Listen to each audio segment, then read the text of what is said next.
is Antoine.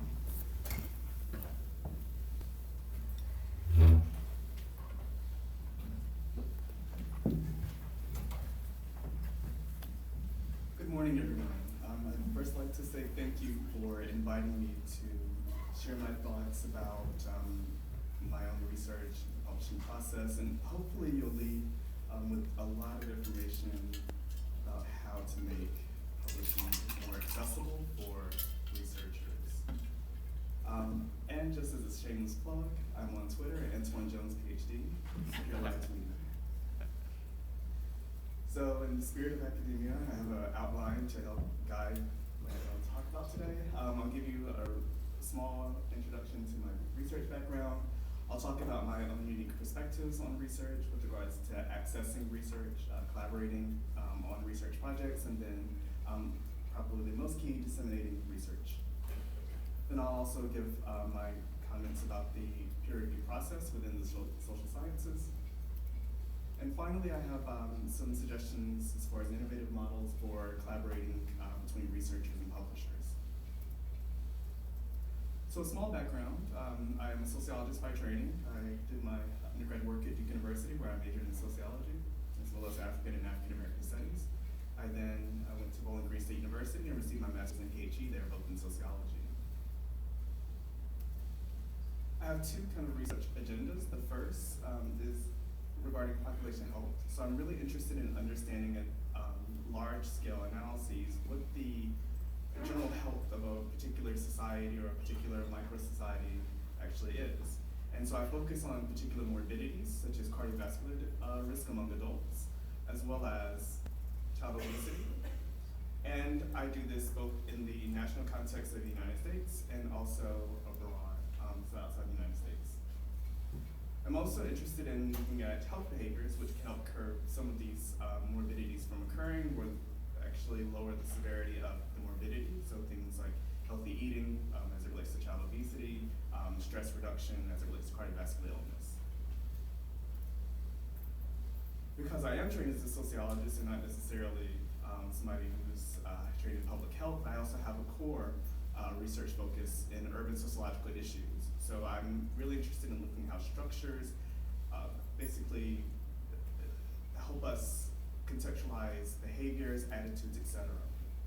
And so for my second kind of track within my research agenda, I look at issues such as neighborhood context, or what's conveniently called neighborhood effects. So we all know that where you live has these immense implications on your entire lifestyle. So not only what kind of food you eat, but also your attitudes towards people who may be similar or different than you are, who you decide to associate with, what kind of jobs you have access to, information on childcare, etc. All these things are shaped by where you live. And so as an urban sociologist, I'm particularly concerned with how to recontextualize this relationship between neighborhood effects and some kind of outcome. And I focus primarily within metropolitan areas because I am by training an urban sociologist. So I'm really interested in looking at the urban context and not necessarily the rural or suburban aspect. And so I limit my research in this line of research to metropolitan areas.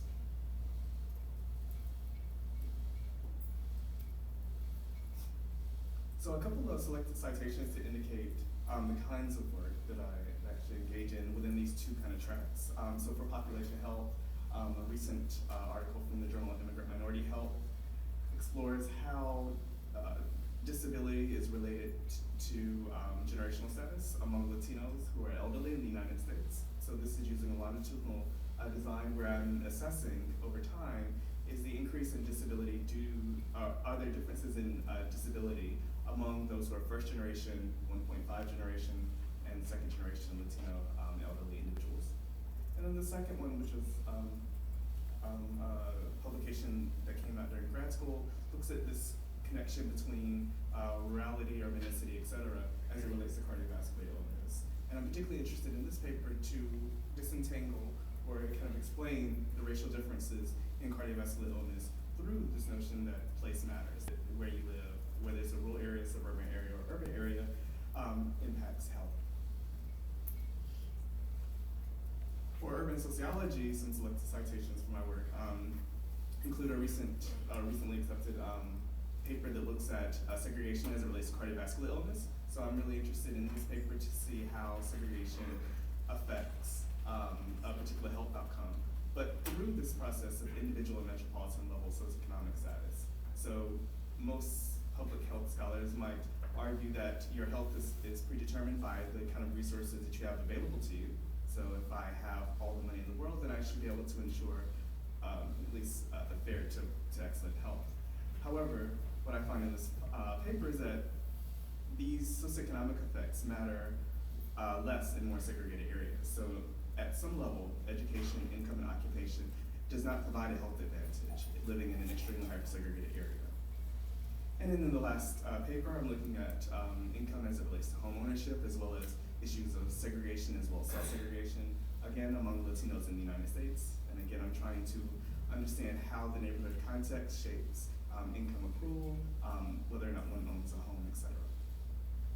So as you can see, I do have these kind of two separate tracks between population health and between urban sociology, but probably more interestingly is that there's a definite synergy between the two. So the second and third publication in this presentation would be examples of how urban sociology and population health intersect in my research.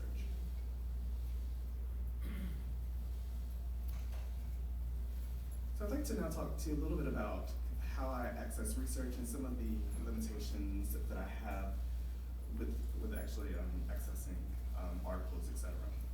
So as far as my research process, I first go to Google Scholar, and this is probably not the most politically correct thing to say because I should be using PubMed, et cetera, but at the end of the day, I need to publish and I need to know what the state of literature is. And I think, in my mind, Google Scholar is the most comprehensive and most user-friendly way to do that. So I'm able to see articles that clearly I have access to at the library, but also some that I might not have access to. And I'm able to read abstracts and excerpts, et cetera. However, I don't use Google Scholar in isolation. What I've noticed is that Google Scholar may list articles that suggest that I have no access to with my institution at GW, but I go to the GW library page, put the same article in, and it's available. And so after finding that out, the second step clearly is to go to the GW libraries page for articles that I don't have access to on Google Scholar, see if I actually do have access. And then clearly, particularly with urban sociology projects, I'd like to know the state of the field with regards to my research topic in the realm of sociology, and so I use sociological abstracts to help me understand kind of contextually in this kind of sociology silo what is going on in this particular topic. So as of 2010, I became the department representative for our library system. So each department sends one person to meet with several different library members at the institution at GWU to talk about issues regarding access, whether or not there should be purchases for journals, books, et cetera, what things can be cut out, et cetera. And so, in a very kind of micro context, GW is facing these really strong budget constraints. And I'm not only saying this in the case of GW, but I do know that other libraries across the United States and the world are also under budget constraints as well.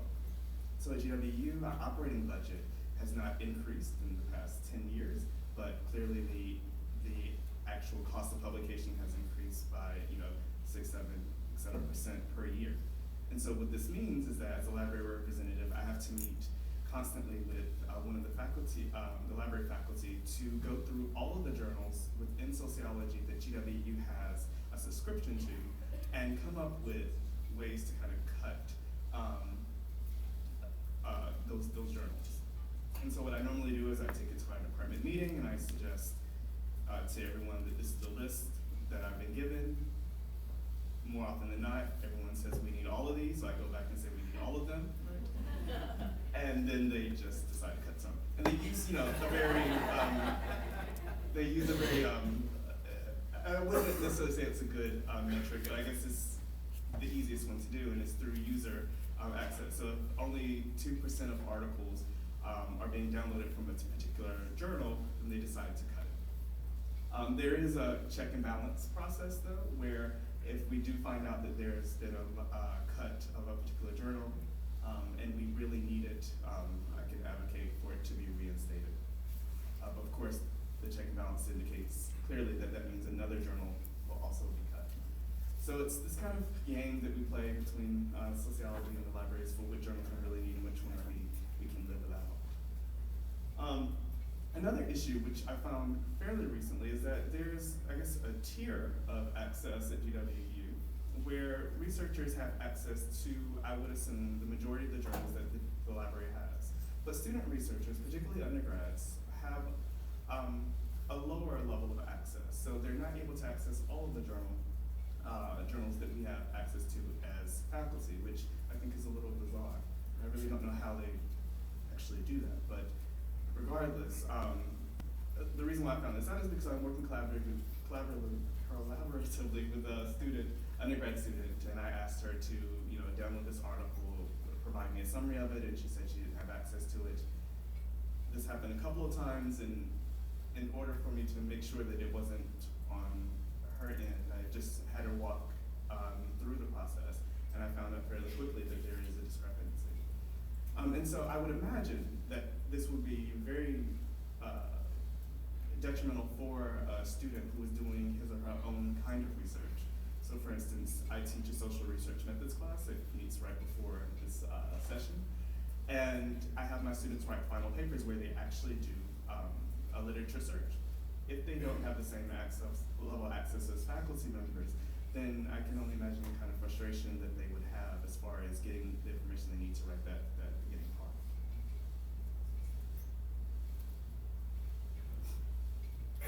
Even though we have several restrictions for journals,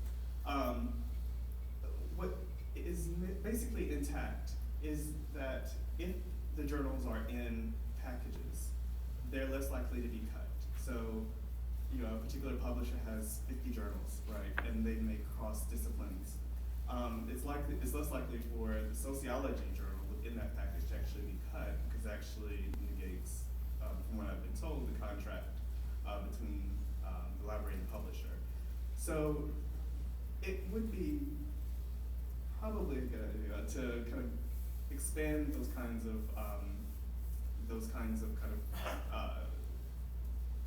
groups of journals, so that we can at least have a little bit of more, so that there won't be less of a cut for these journals that sociologists as well as other social sciences need.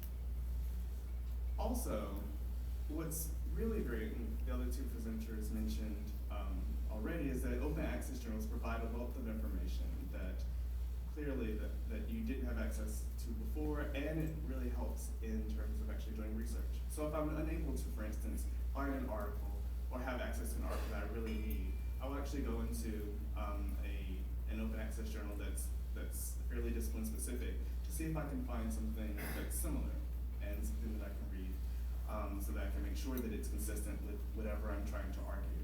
And so this provides a level of access, a way to circumvent access that wouldn't necessarily be needed in the context of GW if we weren't playing this kind of game of which journal gets cut. Also, targeted collaborations are very important for the research access part. So if I have particular researchers who have particular accesses to journals, then I'm able to rely on them to, in this kind of underground market way, have them forward me emails or journal articles so that I'll be able to at least read the article, which I use quite often actually. So let's talk about research collaboration for a second. I work primarily with United States collaborators, and this is primarily due to the fact that even in international research, the majority of the people who I know are through conferences and through personal networks. And I wouldn't necessarily say that's a bad thing. It is a critical issue as far as understanding how the collaborating network actually unfolds for me. But I still get research done. I would like to have international collaborators, but time and a median to actually actually engage in international scholarship are both kind of absent. But again, as I mentioned previously, these collaborations are very targeted, primarily because I am an assistant professor, and so for the next 7 years, I'm going through this tenure process where I have to publish, or perish. And tenure is primarily based at GW on first author publications. And so it is great to have a publication. It's great to have a publication where you're the second author, but it's golden if you have publications within first author. And if you were to go to my webpage or the Sociology Department webpage, you'll see that all of my articles have me listed as first author. And so that's very strategic. What's also important here is that my collaborators also tend to be assistant professors. Not all of them, but the vast majority of them. And that's because of this shared experience that we all know that at some level we have to publish, particularly in the tenure process. And so what inevitably happens is that we'll make some kind of informal agreement where we'll write X number of papers, X percentage of papers, you'll be first author, X percentage or Y percentage will be, I'll be second or third author, et cetera. So far, because I started in 2010 and it's now 2013, I've actually enjoyed that kind of situation because I'm first author on all of them, but as years progress, I'll be second and third, et cetera. Also for collaboration, technology is increasingly important. I work with people in my department, but my department doesn't have anyone who studies health issues, and the people who work on urban sociological issues do so in different ways than what I conceptualize as urban sociology. So it's really hard to maintain a collaborative situation with people within my department. There are people in my university that I collaborate with, but this is DC, we're all busy, et cetera. And I also have other collaborators who are within the United States that I met either through grad school or conference, et cetera. And so technology is key for us to have open communication about our process, for writing, for submitting, et cetera.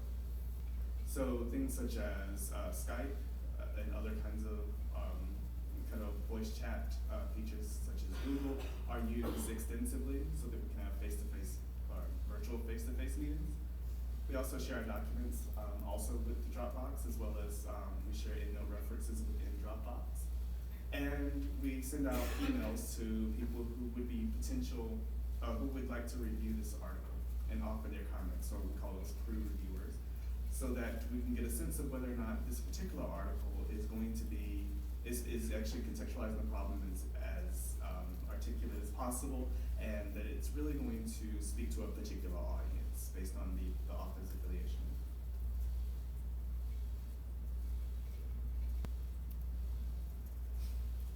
So as far as the dissemination process, I'd first like to mention that I think that, just as an ideological statement, that dissemination is almost innate for people who are on the tenure track at research institutions. Like, you want to disseminate your research because you want to add to the existing literature on your particular subject. But what often comes in the way of that is the tenure process. So we have this kind of ideology that you should disseminate, and you also have a tenure process that tells or basically dictates how you need to do so. So I've just completed my third year review, which is the mid-tenure review. And in that meeting, the senior faculty members pressed upon me the fact that I need to be publishing in more outlets that are in mainstream sociology and that are hardcore urban journals. So, and those are actual quotes. So, this is one of those things where I ideally would like to publish in public health journals, and I have done so. And I'd like to publish in second tier or newly established sociology journals, but this isn't, in the perception of the department, going to secure me tenure at GWU, and so I spend my time targeting these particular kind of outlets. Also, these outlets are overwhelmingly journal-based, so I have been given explicit recommendations to not even think about books, even edited books, until after the tenure process. And so, again, this kind of dissemination process is being shaped by how the department sees the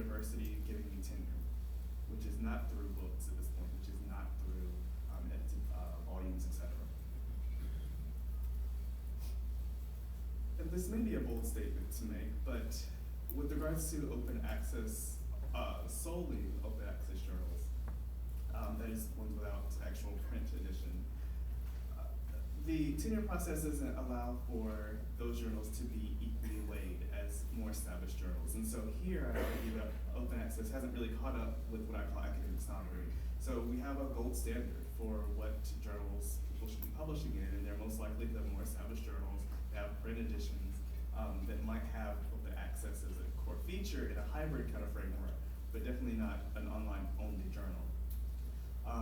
They're considered or perceived to be lesser quality, and oftentimes they're not ranked in the traditional metrics that we use, such as the ISI impact factor.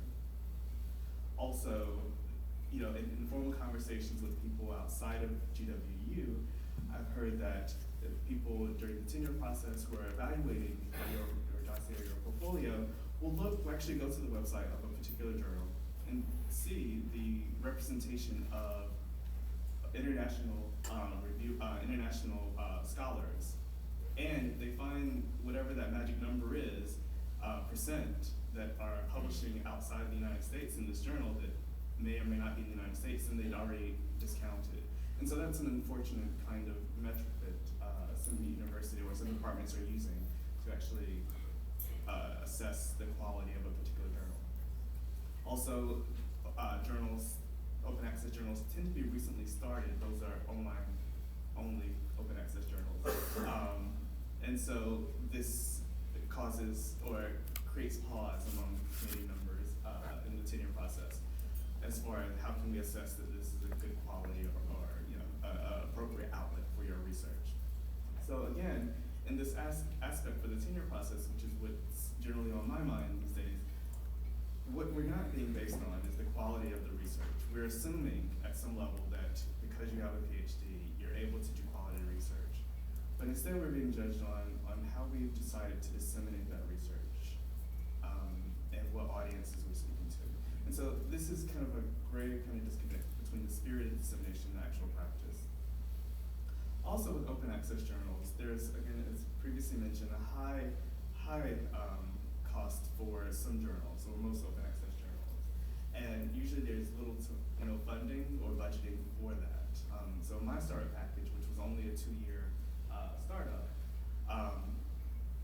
was unable to actually account for publication costs, because when I started publishing, or when I finished doing research, I was already into my 2nd year, and so the startup package would have disappeared. And so as a result of that, I could not publish an open access journal without paying for the publication costs out of pocket myself. But the thing that I think is the most important thing as far as the spirit of dissemination is that it's easily and highly accessible. And so I really would encourage as publishers to kind of think through how to make this difference meaningful between what academicians feel as far as open access journal, online only journals can bring to the research realm, and also just being able to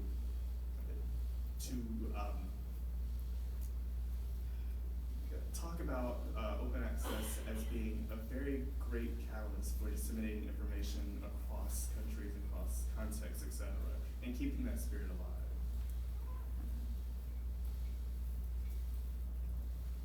Another thing that, as far as dissemination of research, that I particularly enjoy is that, we work in these silos, usually, and sometimes we work kind of interdisciplinarily. But if there are some other kind of external sources where we can increase visibility of our journals as well as our articles, and I think that works for the betterment of dissemination. So clearly, as the plug indicated at the beginning, I'm an avid user of Twitter, and so I often tweet things that I've actually published. But if there was a way to kind of fold that into other realms within the publishing environment, I think that I could only make the notoriety of a particular journal, particularly open access, even greater, as well as getting more exposure for the researchers doing quality research.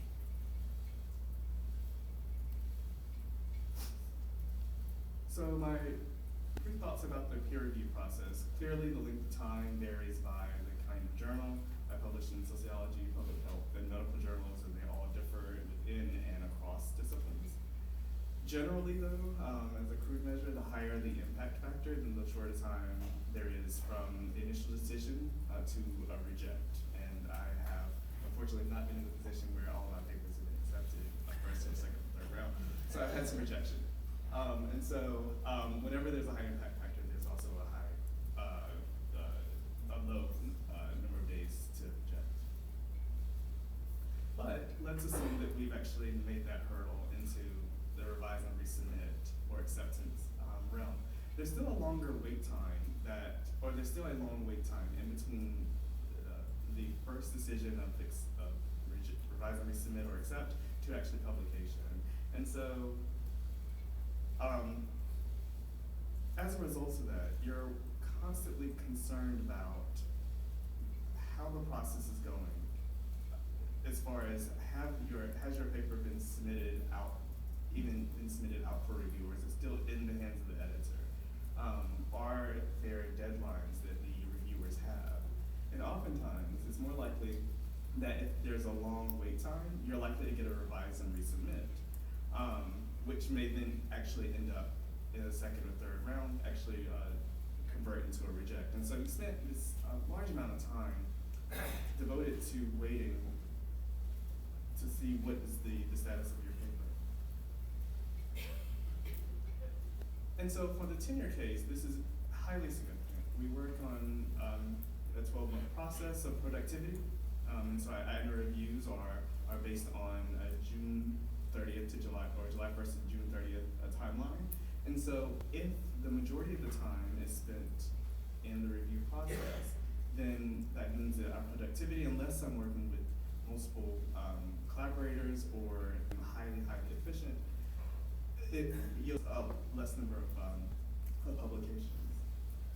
And open access can provide somewhat of a leeway or a latitude to kind of circumvent that, because the review time usually is fairly short. But again, kind of going back to my previous comment, those aren't weighted at the same as do these traditional realms. And so you might have 2 publications within a particular year, but they're not really counting as 2 publications. They may be counting as 1 and 1/3, for example. And so there's this catch-22 between publishing in kind of traditional mainstream journals and open access journal, where you want to get something out, but you also want to have the respect of your peers and colleagues as well.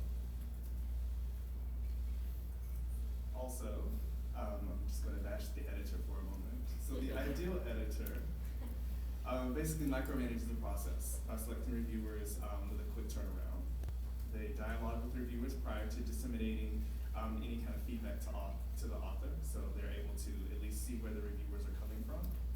And they allow for author retort. So I might not agree with reviewer number 2's statement, and so I should be able to voice that concern with the editor. But the actual editor, or most editors, are proactive, right? So they actually are engaged in the research, but they're not necessarily, in general, an efficient delegator. So it takes editors a while to actually find people who are qualified and who actually have the time to actually read a particular article.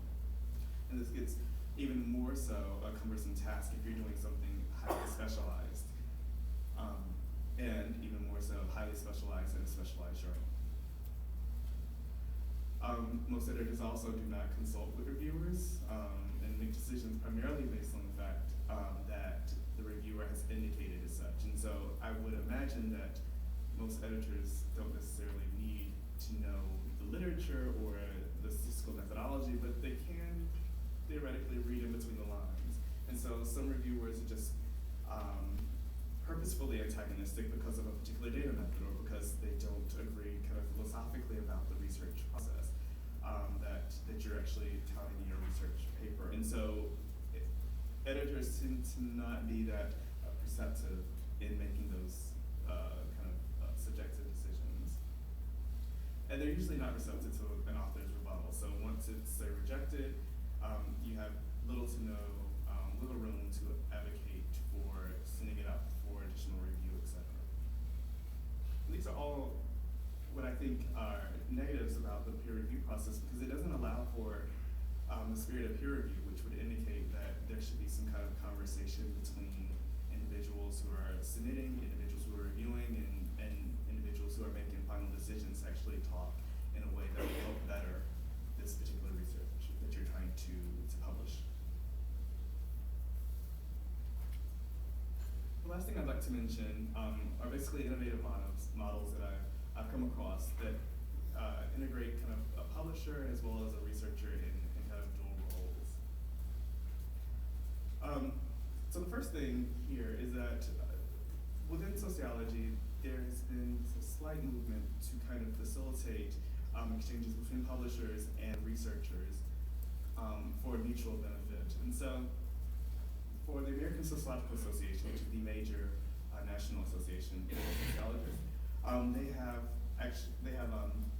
created this kind of funding stream where people who are interested in learning about teaching pedagogy, et cetera, are invited to come to a, I believe, 2-day workshop where they learn about how to teach to, gender, to social majors, et cetera. And also, they're inundated with a lot of materials, primarily through the publishing company, so they receive articles, et cetera, from teaching sociology, et cetera. In addition to that, they also are asked to purchase one of the books or journal subscriptions, et cetera, that the publisher who is funding this actual grant resource to publish one of those things. So you might go to this 2-day workshop and you might publish, say, the social research method textbook for Sage Publications, for instance. And so this adds a little bit of collaborative kind of interaction between publishers and researchers by allowing publishers to kind of groom researchers to be better researchers or teachers, et cetera, and also having some buy-in so that they could increase their funding stream and revenue. There's also post-review publishing, so WebMed Central is one of the kinds of outlets that does this kind of review process, which is actually occurring after the fact. So it's similar to, if you were to go to, a news link and had a really bad issue with what was being said in the article, and you could make a comment on it. Similar to that, but a little bit more sophisticated, in the sense that you're able to post the article that you've written and then have some kind of interactive feedback among people, researchers who actually visit that article's page. And so in that case, you'll be able to comment about the integrity of it, the flaws, et cetera. And it also provides kind of a revision process as well. So if you'd like to revise that document to address those concerns, which since it's on the internet, it's in your best interest to do so, you're actually able to edit and re-upload. So it allows for the process of peer review to occur fairly quickly, or relatively quicker than in the previous kind of pre-review publishing. Also, as an innovative tool, people who work interdisciplinary, they don't know all of the journals within that's a part of one major canon, for instance. So I don't know all the public health journals. I know some of the top ones, but not all of them. And so if I'm trying to publish, a piece of my research in a public health journal and another piece in a sociology journal, I would pretty much know which sociology journal I feel would be the best fit for this. And I could assess, by maybe the title of the journal and maybe the front page of whether or not the public health piece would be important. But there are some journals that actually allow for kind of analysis of abstracts, such as current sociology. So they do, and I actually don't know how this works, but you basically just paste your abstract into a text box, and then it tells you kind of the percent likelihood that this is actually a good fit within the journal. And so, and it's not a keyword kind of thing as well. So it's a very kind of dynamic process, I feel. But it allows for researchers who are not necessarily that well-versed in the literatures or the journals to at least test out, rather than, say, send an email to the editor or just blindly send it out, of whether or not that particular article is a good fit for the journal. And then lastly, as far as publishers, and maybe publishers or publishers and not necessarily researchers, is I feel that there should be cross-journal connections. So again, we're making the assumption that people, who have a higher degree, these higher order degrees, are going to be able to do great research. But oftentimes, particularly within social sciences, there's a high rejection rate. So as I've already been told several times, I'm in the rejection business. So I shouldn't find any rejection to be a personal kind of rejection. But rejections to me just seem a little harsh, because what happens is that you submit to a journal and you reject it, you get grade the reviews, and then you wait 2 weeks and then you submit it somewhere else. But if publishers had kind of connectivity with other publishers, they might be able to, I'm sorry, not publishers, editors, they might be able to suggest to you or to the researcher where would be a good outlet for this particular research. And so again, it cuts out at least part of the kind of guesswork as far as where to submit next. If this major journal that you submitted to finds that your work isn't necessarily a good fit with the